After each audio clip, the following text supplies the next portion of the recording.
जय हिंद। आज के लेक्चर में आप सभी का स्वागत है। दोस्तों, आज हम कुछ विशेष योजनाओं के बारे में डिस्कस करने वाले हैं। ये योजनाएं अक्सर समाचार पत्रों में सुर्खियों में रहते हैं, किसी न किसी वजह से लाइमलाइट में रहते हैं। और कुछ योजनाओं को पिछले वर्ष ही लॉन्च किया गया है, तो इसलिए ये एग्ज़ाम के पॉइंट ऑफ व्यू से भी बहुत ज़्यादा इम्पॉर्टेंट है।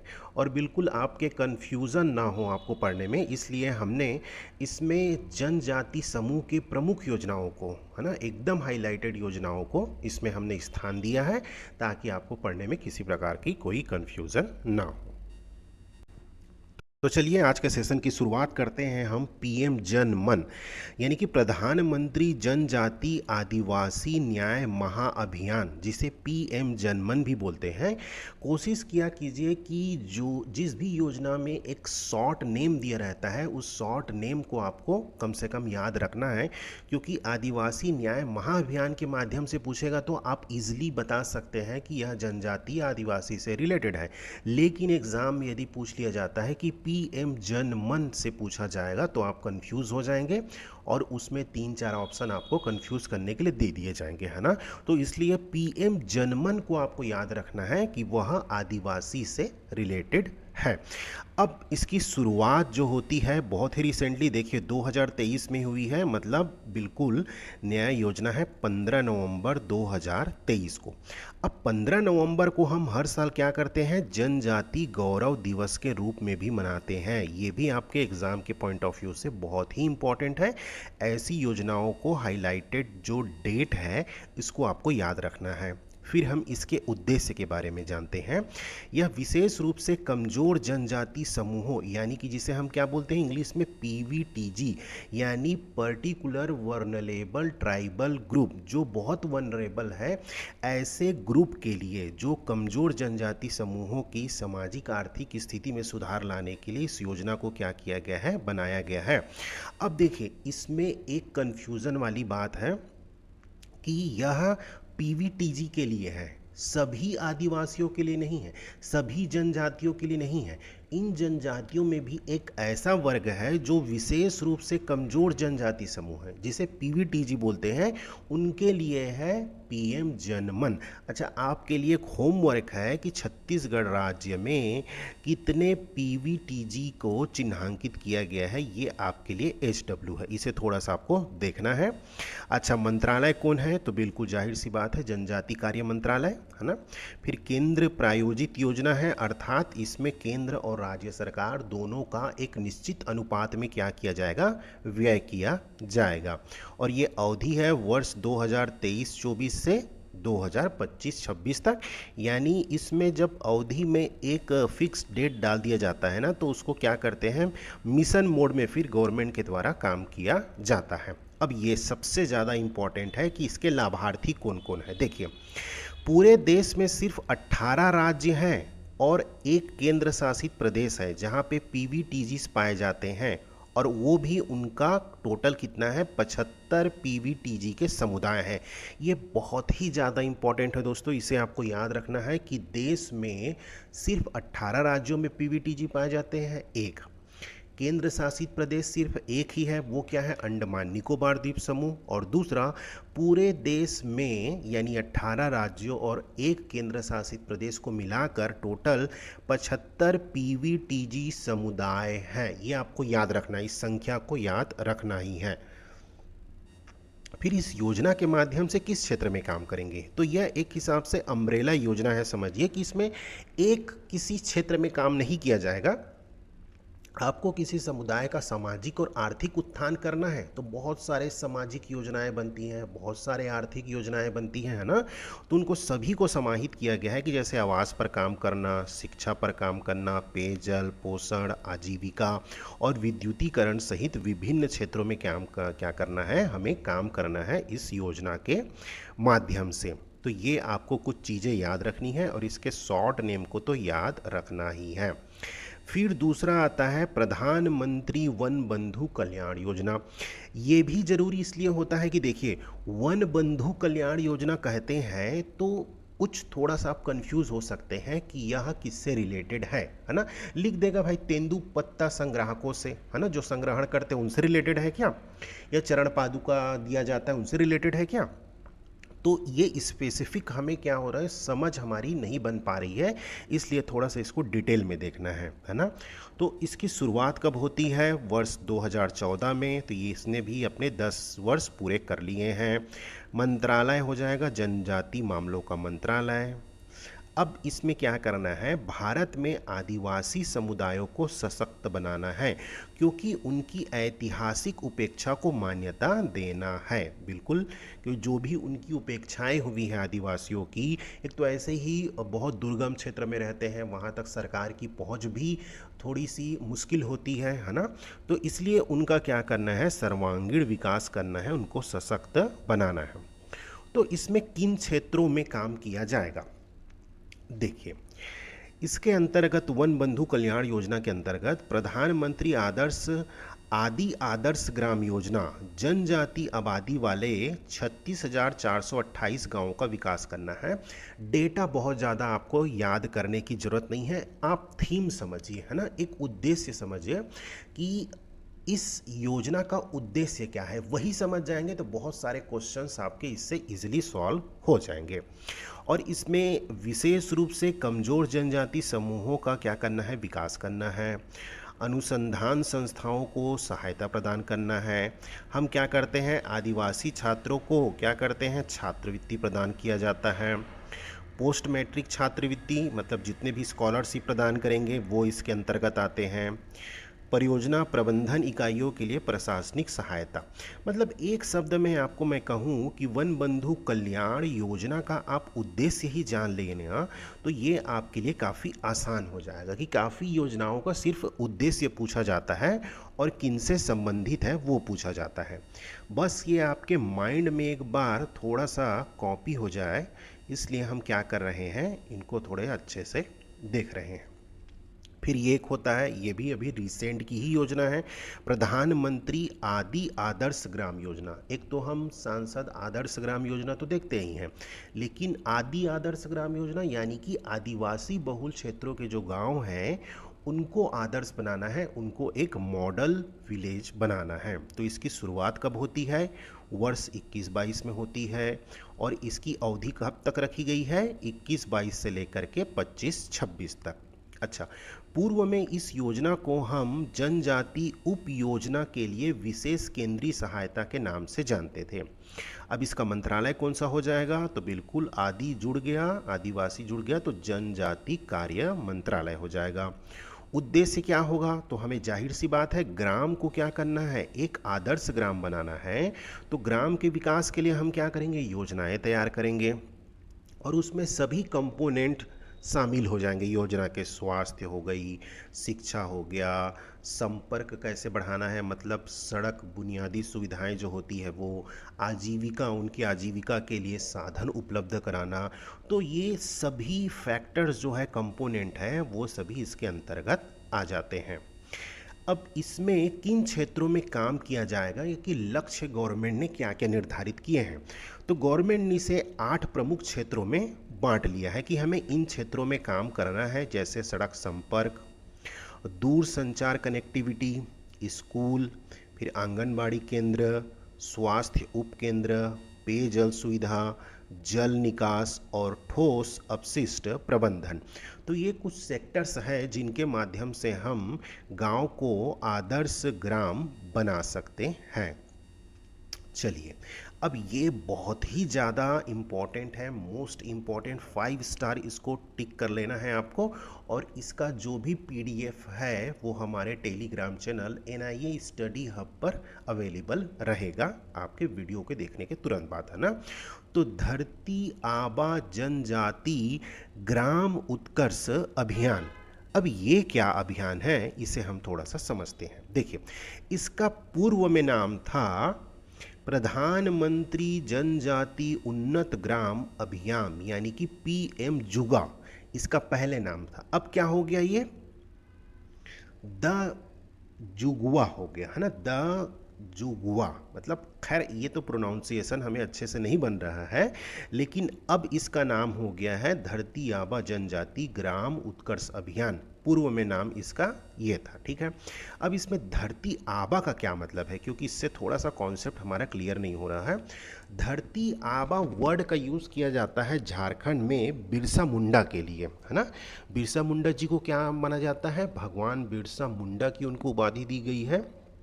तो पृथ्वी के पिता, धरती आबा का मतलब होता है पृथ्वी के पिता, और इस उपाधि का उपयोग करते हैं झारखंड में बिरसा मुंडा जी को सम्मान देने के लिए। उनको धरती आबा की उपाधि दी गई है। अब ये बहुत ही ज़्यादा इम्पॉर्टेंट है, देखिए बहुत ही इम्पॉर्टेंट दिन में भी तो इसका उद्घाटन हुआ है 2 अक्टूबर को, तो ये थोड़ा इम्पॉर्टेंट हो जाता है। 2 अक्टूबर 2024 रिसेंट में है ना, अभी साल भर भी नहीं हुए। झारखंड के हजारीबाग से इसकी शुरुआत की गई है। ये लोकेशन भी आपको याद रखना है, झारखंड का हजारीबाग। और मंत्रालय कौन सा है, तो जनजाति कार्य मंत्रालय। ऑब्वियस सी बात है, जनजाति के लिए है तो जनजाति कार्य मंत्रालय। अब इसका उद्देश्य क्या है, तो इसका उद्देश्य वही है दोस्तों, स्पेसिफिक नहीं है। मतलब इसमें क्या करना है, जो भी आदिवासी क्षेत्र हैं उनको जनजाति बहुल क्षेत्रों में क्या करके उनके जनजीवन में सुधार लाना है। तो किसके माध्यम, तो शिक्षा के माध्यम से, स्वास्थ्य के माध्यम से, आजीविका के माध्यम से। जो भी बुनियादी ढांचे हैं जैसे सड़क, विद्युत, पेयजल, ये सभी क्या है, इंफ्रास्ट्रक्चर है ना, बुनियादी ढांचे हैं। तो इन पे हमें काम करके इनके जीवन को क्या करना है, सुधार लाना है। तो ये तो हो गया इसका उद्देश्य।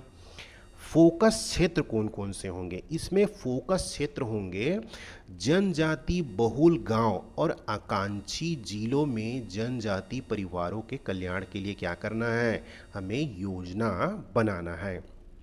अब इसमें लक्ष्य क्या है, तो सभी राज्यों और केंद्र शासित प्रदेशों के आदिवासी बहुल गांवों में, जो कि कितने जिलों में फैले हुए हैं, 549 जिलों में, और 2911 ब्लॉकों को इसमें क्या किया जाएगा, कवर किया जाएगा। लगभग 63,000 गांव और 5 करोड़ से अधिक जनजाति लोग क्या होंगे, इनसे लाभान्वित होंगे।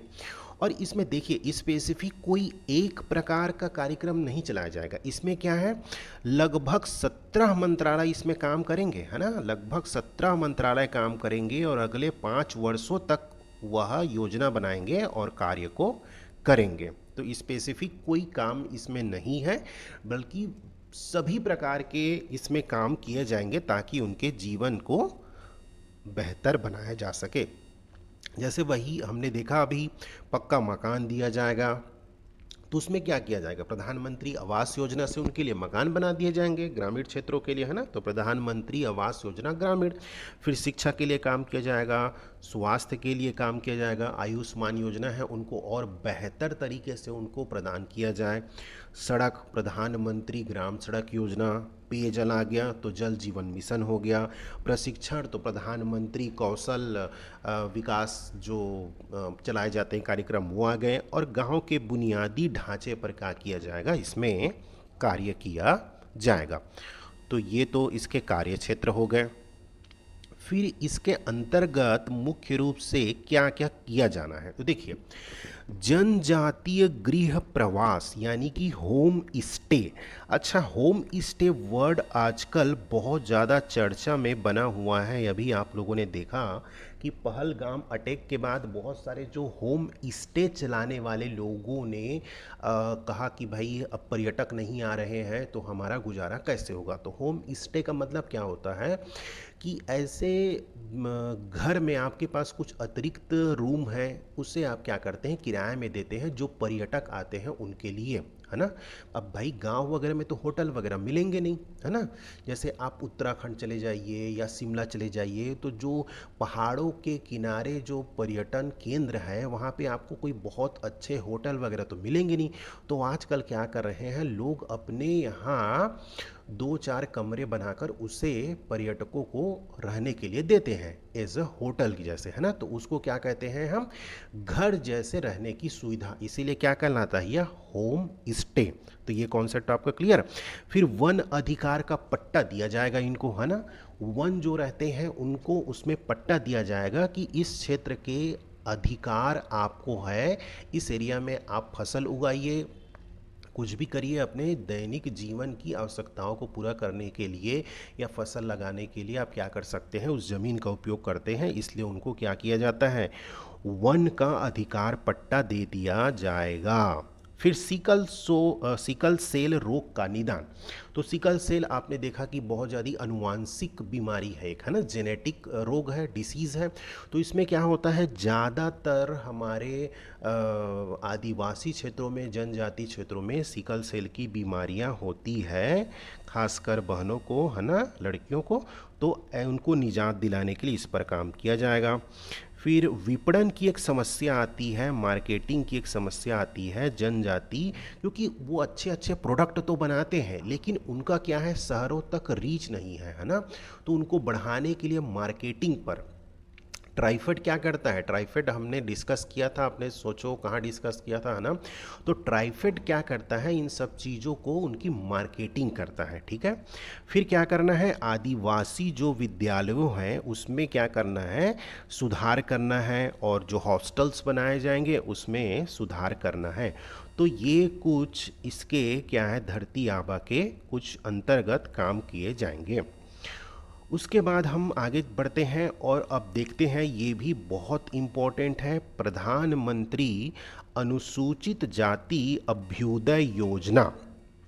अब ये कह दिया जाएगा कि पीएम अजय, है ना। अब ये आपको याद रखना है कि पीएम अजय योजना का संबंध किससे है। तो उसमें 4 ऑप्शन दे दिए जाएंगे। तो जब तक आप जानेंगे नहीं शॉर्ट नेम का फुल फॉर्म क्या है, अनुसूचित जाति अभ्युदय योजना, ये अनुसूचित जाति के लिए है, ना कि अनुसूचित जनजाति के लिए। तो ये अजय को आपको याद रखना है, पीएम अजय। बहुत रिसेंटली ही इसकी शुरुआत की गई है, तो वर्ष 2021-22 में हमने इसकी शुरुआत की। और एक चीज़ याद रखना है कि अनुसूचित जाति के लिए योजनाएं मुख्य रूप से सामाजिक न्याय और अधिकारिता मंत्रालय के द्वारा बनाए जाते हैं। इसमें आपको जनजाति मंत्रालय नहीं टिक करना है, बहुत सारे बच्चे कंफ्यूज हो जाते हैं और जनजाति मंत्रालय में ही टिक कर देते हैं, तो वो आपको नहीं करना है। अच्छा, इसका उद्देश्य क्या है, तो जितने भी एससी कम्युनिटी के लोग हैं उनको क्या करना है, कौशल विकास उनका करना है, आय उत्पादक योजनाओं के माध्यम से उनको अतिरिक्त रोजगार के अवसर प्रदान करना है, जिससे क्या हो सके, अनुसूचित जाति समुदायों का उत्थान किया जा सके। तो ये तो हमने देखा इसका उद्देश्य। फिर हम आगे बढ़ते हैं और पीएम अजय के घटक के बारे में जानते हैं। तो इसमें भी क्या किया जाएगा, अनुसूचित जाति बहुल जो गांव है ना उसमें एक आदर्श ग्राम के रूप में उसका विकास किया जाएगा, ठीक है। और जिला और राज्य स्तरीय परियोजनाओं के लिए अनुदान की सहायता दी जाएगी, मतलब उनको वित्तीय प्रावधान किया जाएगा। उच्च शिक्षण संस्थानों में छात्रावास का क्या किया जाएगा, निर्माण किया जाएगा। देखिए इसमें क्या है, अब मुख्य रूप से लाभार्थी इसमें डायरेक्ट इन्वॉल्व नहीं है इन योजनाओं में, है ना। तो ऐसी योजना जिसमें डायरेक्ट ना लाभार्थियों की पात्रता के बारे में नहीं दिया हुआ है, इसमें आपको उस योजना का कम से कम उद्देश्य जानना है। अब जैसे पीएम अजय योजना का उद्देश्य क्या है, तो भाई जब तक आप ये नहीं जानेंगे कि यह अनुसूचित जाति से संबंधित है, अब इसमें तो क्या है, बहुत सारे सर्वांगीण विकास से रिलेटेड है ना ये, तो एक लाभार्थी तो इसमें होगा नहीं क्योंकि इसमें पूरी जाति ही लाभार्थी है ना। तो पात्रता का इसमें तो बात ही या क्वेश्चन ही अराइज नहीं होता। इसमें क्वेश्चन क्या उठेगा कि मुख्य रूप से यह किससे संबंधित है, उद्देश्यों के बारे में आपको थोड़ा सा इसमें जानना होगा। चलिए आज हमने कुछ विशेष योजनाओं के बारे में डिस्कस किया और ये काफ़ी उसमें रहते हैं, सुर्खियों में रहते हैं, खासकर ये धरती आबा जनजाति ग्राम उत्कर्ष अभियान। भाई इसको तो आपको देखना ही है और फिर एक जन मन को थोड़ा विशेष रूप से देखना है। बाकी का तो नाम से ही क्लियर हो जा रहा है, लेकिन और वन बंधु कल्याण योजना ये भी क्लियर हो जाएगा, लेकिन पीएम जनमन और धरती आबा ये इसको थोड़ा सा आपको विशेष रूप से ध्यान देना है। और 15 नवंबर को जनजाति गौरव दिवस मनाया जाता है, इसे भी थोड़ा विशेष रूप से ध्यान देना है, ठीक है।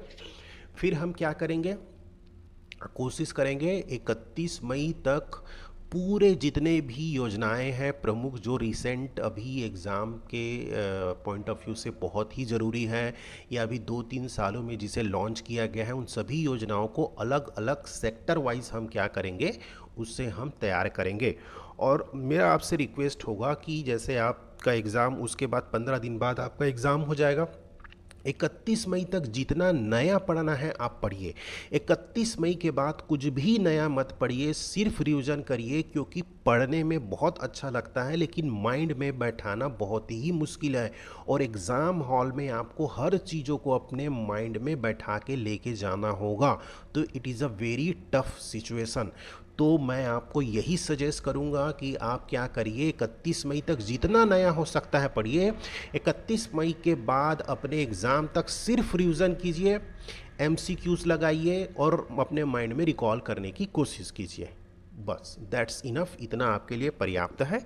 तो फिर नेक्स्ट सेशन में हम क्या करेंगे, या तो नोट्स तो हमारे सभी तैयार हो चुके हैं, हम देखते हैं महिलाओं के संबंध में जो योजनाएं हैं, प्रमुख योजनाएं, उसे हम कोशिश करेंगे लाने की, या फिर अवसंरचना से संबंधित, या फिर युवा और शिक्षा से संबंधित, जो भी लगेगा मुझे उसके बारे में हम तैयार करते हैं और फिर नेक्स्ट सेशन में आपसे मिलते हैं। तब तक के लिए जय हिंद,